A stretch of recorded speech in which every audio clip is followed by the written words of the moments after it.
আমার সেই আগুন ভরা যৌবনে তুমি ছিলে নায়িকা, মোর স্বপ্নের জোনাকি। তোমার চোখে খুঁজেছিল জীবনের শান্তি। চেয়ারে বসা মাস্টার মশাই, সামনে কালো বোর্ড, পড়াতে মন নেই কো আমার, তোমার দিকেই চোখ। আমার তখন মেন সাবজেক্ট তুমি।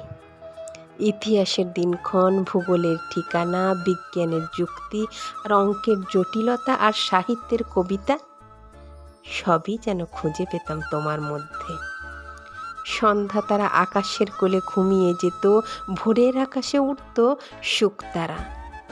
আমার দু চোখ জেগে থাকতো নক্ষত্রের মতো, ঘুমকে আমন্ত্রণ জানালে ভেসে আসতে তুমি ছায়াছবি হয়ে। আমার সর্বস্ব ছিল তুমিময়, নিজেকে আলাদা করে পেতাম না খুঁজে। কি ভীষণ ছিল সে দিনগুলো, লক্ষ্য হারা এলোমেলো অন্ধ আবেগের। ছায়াপথ ধরে মন ছুটছিল আর ছুটছিল। এসব তুমি বুঝবে না, আমাকে বোঝার মতো ধৈর্য তোমার ছিল না কোনো কালে।